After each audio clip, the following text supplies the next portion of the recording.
Good morning. It is Wednesday, March the 1st. I'm Ron. Welcome to Story Time.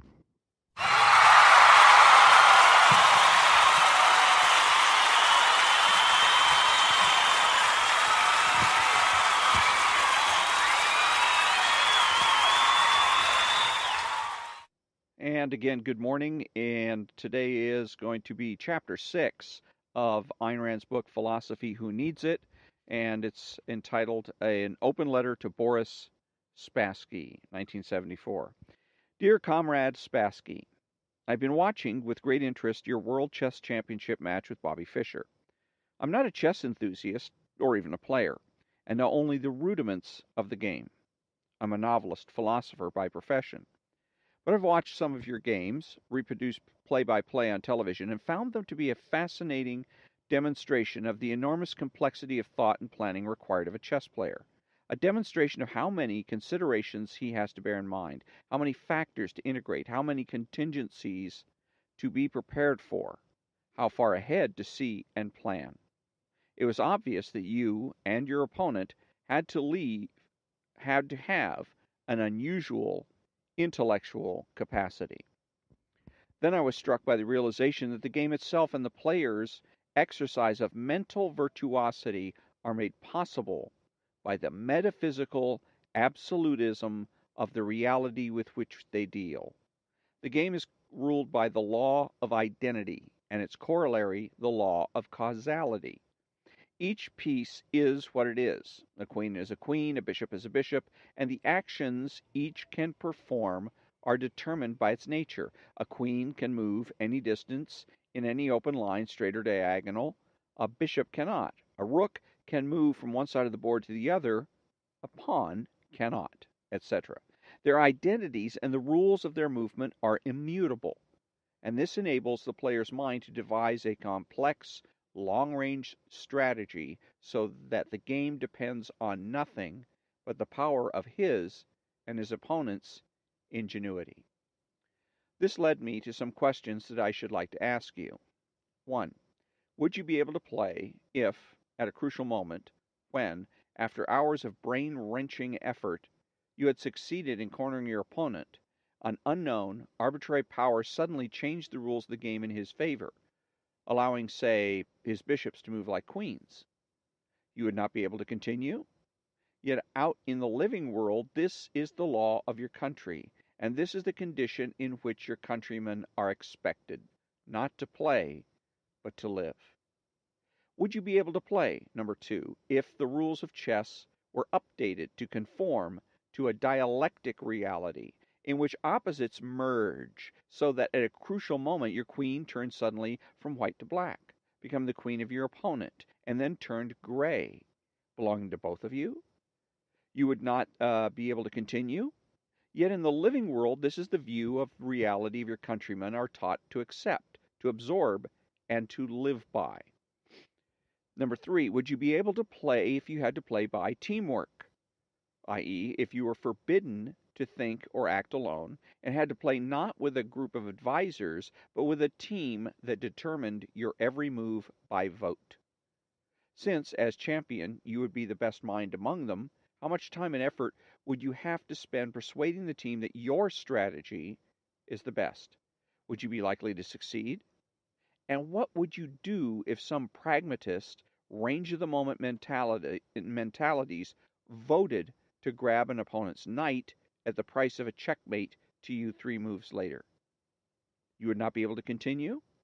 Yet in the living world, this is the theoretical ideal of your country, and this is the method by which it proposes to deal someday with scientific research, industrial production, and every other kind of activity required for man's survival. 4. Would you be able to play if the cumbersome mechanism of teamwork were streamlined, and your moves were dictated simply by a man standing behind you, with a gun pressed to your back? A man who would not explain or argue, his gun being his only argument and sole qualification? You would not be able to start, let alone continue playing? Yet in the living world, this is the practical policy under which men live and die in your country. Number 5, would you be able to play or enjoy the professional understanding, interest, and acclaim of an international chess federation if the rules of the game were splintered, and you played by proletarian rules while your opponent played by bourgeoisie rules? Would you say that such polyrulism is more preposterous than polylogism?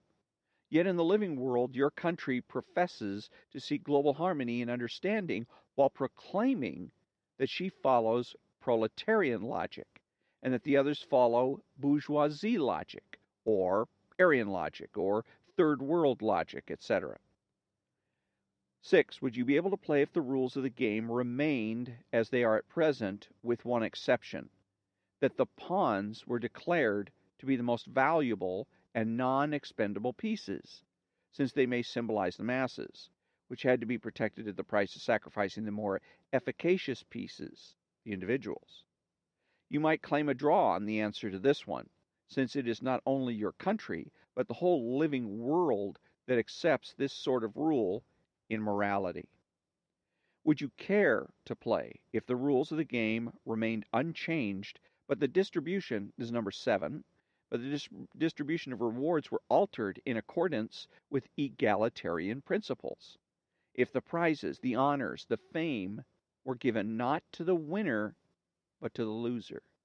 If winning were regarded as a symptom of selfishness, and the winner were penalized for the crime of possessing a superior intelligence, the penalty consisting in suspension for a year in order to give others a chance, would you and your opponent try playing not to win but to lose? What would this do to your mind? You do not have to answer me, comrade. You are not free to speak or even to think of such questions, and I know the answers. No, you would not be able to play under any of the conditions listed above. It is to escape this category of phenomenons that you fled into the world of chess. Oh, yes, comrade, chess is an escape from reality. It is an out, a kind of make work for a man of higher than average intelligence who was afraid to live but could not leave his mind unemployed and devoted it to a placebo, thus surrendering to others the living world he had rejected as too hard to understand. Please do not take this to mean that I object to games as such. Games are an important part of man's life. They provide a necessary rest, and chess may do so for men who live under the constant pressure of purposeful work. Besides, some games, such as sports contests, for instance, offers an opportunity to see certain human skills develop to a level of perfection. But what would you think of a world champion runner who, in real life, moved about in a wheelchair? Or of a champion high jumper who crawled about on all fours? You, the chess professionals, are taken as exponents of the most precious of human skills, intellectual power. Yet that power deserts you beyond the confines of the 64 squares of a chessboard, leaving you confused, anxious, and helplessly unfocused. Because you see, the chessboard is not a training ground, but a substitute for reality. A gifted, precocious youth often finds himself bewildered by the world. It is people that he cannot understand. It is their inexplicable, contradictory, messy behavior that frightens him. The enemy he rightly senses, but does not choose to fight, is human irrationality. He withdraws, gives up, and runs, looking for some sanctuary where his mind would be appreciated, and he falls into the booby trap of chess. Yes, the chess professionals live in a special world, a safe, protected, orderly world in which all the great fundamental principles of existence are so firmly established and obeyed that you do not even have to be aware of them. They are the principles involved in my 7 questions. You do not know that these principles are the preconditions of your game, and you do not have to recognize them when you encounter them, or their breach in reality. In your world, you do not have to be concerned with them. All you have to do is think. The process of thinking is man's basic means of survival. The pleasure of performing this process successfully, of experiencing the efficacy of one's own mind, is the most profound pleasure possible to men, and it is their deepest need on any level of intelligence, great or small. So one can understand what attracts you to chess. You believe that you have found a world in which all irrelevant obstacles have been eliminated, and nothing matters but the pure, triumphant exercise of your mind's powers. But have you, comrade? Unlike algebra, chess does not represent the abstraction, the basic pattern of mental effort.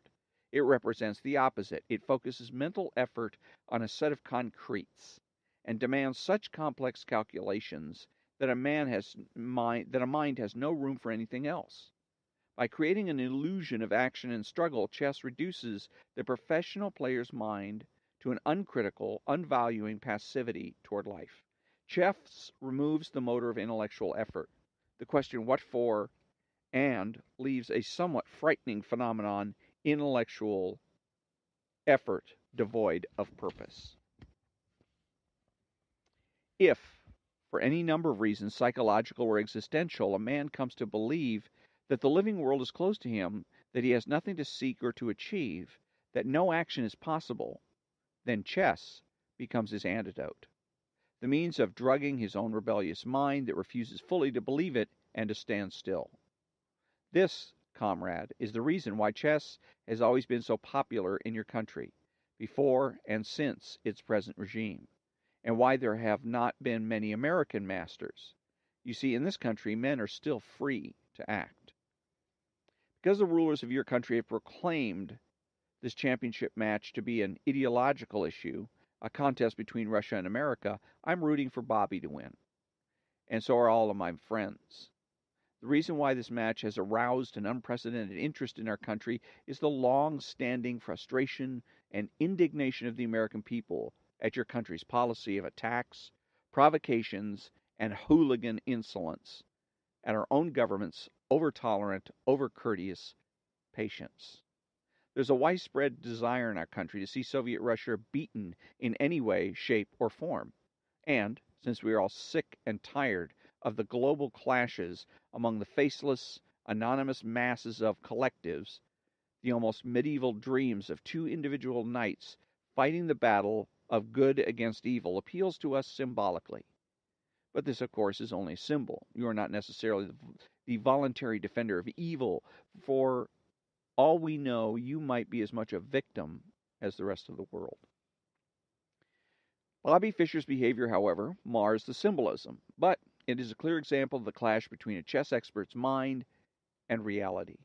This confident, disciplined, obviously brilliant player falls to pieces when he has to deal with the real world. He throws a tantrum like a child, breaks agreements, makes arbitrary demands, and indulges in the kind of whim worship one touch of which, in the playing of chess, would disqualify him from a high school tournament. Thus, he brings to the real world the very evil that made him escape it, irrationality. A man who's afraid to sign a letter, who fears any firm commitment, who seeks the guidance of the arbitrary edicts of a mystic sect in order to learn how to live his life, is not a great, confident mind, but a tragically helpless victim, torn by acute anxiety and perhaps by a sense of treason to what might have been a great potential. But you may wish to say the principles of reason are not applicable beyond the limit of a chessboard. They are merely a human invention. They are impotent against the chaos outside. They have no chance in the real world. If this were true, none of us would have survived nor even been born, because the human species would have perished long ago. If, under irrational rules like the ones I listed above, men could not even play a game, how could they live? It is not reason, but irrationality that is a human invention, or rather, a default. Nature, reality, is just as absolutist as chess, and her rules, laws, are just as immutable, more so. But her rules and their applications are much, much more complex, and have to be discovered by man.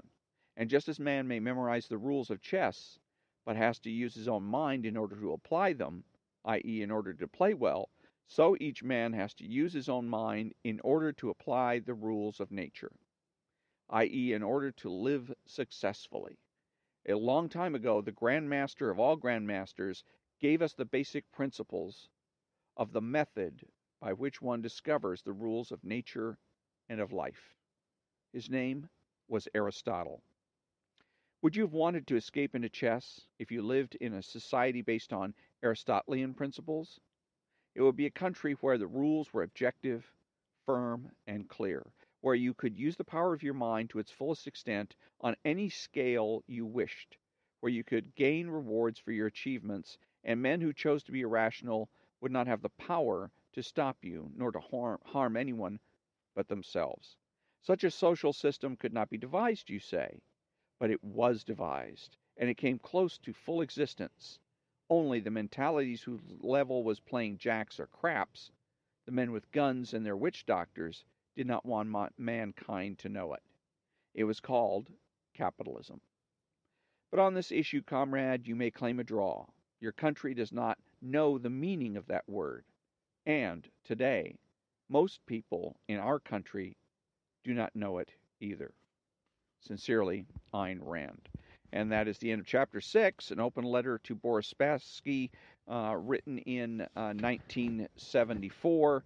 And there was a couple of things in here I wanted to touch on. I think again, we consider ourselves to be a capitalist country, and at the end, she was saying that most people don't know what capitalism really is in this country, because again, she's talking about actual laissez-faire capitalism. For Ayn Rand, that was the only form of capitalism that really existed. What we have now with controls and whatnot is not what you would consider capitalism, and it isn't. Capitalism is the gold standard.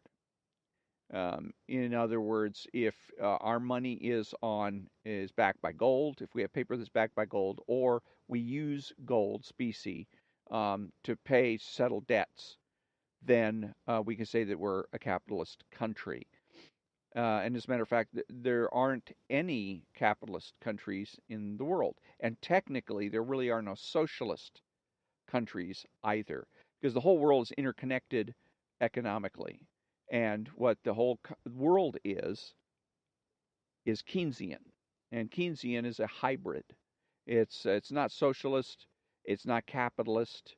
It's kind of its own little thing. It is about paper money, about debt, about the whole idea about Keynes and Keynesian economics is really to fulfill what Herbert Crowley referred to as the promise of American life. And I guess Keynes felt was the promise of life all over the world. And that is the promise of American life, according to Herbert Crowley, was the ability for ever-increasing prosperity for this country. In other words, that I would be more prosperous than my parents, and my children would be more prosperous than I, et cetera, et cetera, et cetera. Of course, there is no such thing. There is no such promise. It's just a fiction that was created by Herbert Crowley as an excuse to disregard the Constitution and to attack and criticize the Constitution. But Keynes came up with a way of actually putting things into practice, putting these ideas into practice. And with Keynesian economics, where the idea is that the government gets involved in the economy and regulates the economy by how it manages debt and how it whether or not it prints money. So if you have the country starting to go into a bit of a slump, then theoretically the government would print more money, and this would then boost the economy, and the economy could get back on track. And then if the economy gets overheated, then you raise interest rates so that you don't have inflation or high inflation that ruins people's prosperity. The problem with this idea or this theory is it doesn't work. It hasn't worked since it started. If the whole idea is to avoid the boom and bust, which it is, that's what what Herbert Crowley was on about, was he complained that the economy, especially on a gold standard, had a tendency to be a boom and bust. You were either the economy was red hot or it was plummeting into a recession or a depression. And it's failed, the Keynesian economics. We have had recession after recession, and I dare say we've probably had a couple of depressions, but the politicians don't have the courage to come out and call those depressions exactly what they are. They just continue to refer to them as recessions. But the point is that we continue to have boom and bust economies, and in some cases, uh, the boom or bust, the boom can be directly laid at the feet. The bubbles that we have can be laid right at the feet of government. The last bubble we had was having to do with real estate, where everybody with a pulse was given a loan to be able to go out and buy a house, and people started defaulting almost immediately because nobody cared about what their credit worthiness was, whether or not they had enough money to repay the loan, because they were going to um, create an investment opportunity for people and spread the losses, so to speak. But the government was the one that instigated that with the idea of making sure that all poor people had the ability to own a home and putting pressure on lenders to go ahead and lend to people that were basically unqualified, creating a big bubble. The real estate went up, and everybody's buying real estate. Prices go up and up and up until enough people are defaulting on their debts, defaulting on their loans, that the system starts to collapse. And that's when, again, the government then has to get involved to try to protect, keep the system from absolutely collapsing, and doing quantitative easing and other kinds of arbitrary and artificial means to try to prop up the economy. And so, again, you can lay that at government's feet. And anyhow, it's been a failure. We still had boom and bust. We still have bubbles, and we still have recessions. And so the Keynesian economics has failed absolutely. But anyhow, the point of that is that we're not a capitalist country, anyways, not even partially, and we're not socialist either. We're Keynesian, and so is everybody else. That's also part of the reason that socialist countries such as Venezuela are having such a tough time, because again, they have to go by the same. There's no way to have one country, let's say, be capitalist and another one socialist. One country is going to trade using gold as its basic standard of value, and another country is going to do things perhaps without any type of money. Maybe it's going to be a bartering system. You can't. That's not going to work in an international trade situation, or working on a Keynesian system. One person is capitalist, and another country wants to do the Keynesian economic thing of paper money and the risk of inflation, etc., while another country is on the gold standard. It's not going to work. Everybody has to get together if you're going to have international trade and decide on what the rules are going to be, and what it is that we're going to recognize and what we're not going to recognize. So again, Venezuela goes ahead and decides it's going to go socialist, but the problem is that it's still attached to worldwide Keynesian economics, and it can't go socialist under those circumstances. They don't realize it, and they end up paying a heavy price. So again, and that's where I guess she's right. Ayn Rand is right when she says most people don't know what capitalism is in this country, because most people in this country haven't lived under a laissez-faire or a gold standard economy. So that's the end of chapter 6. Tomorrow is on March 2nd, Friday, is going to be another Storytime Extra. And so until then, thank you very much for joining me, and have a great day.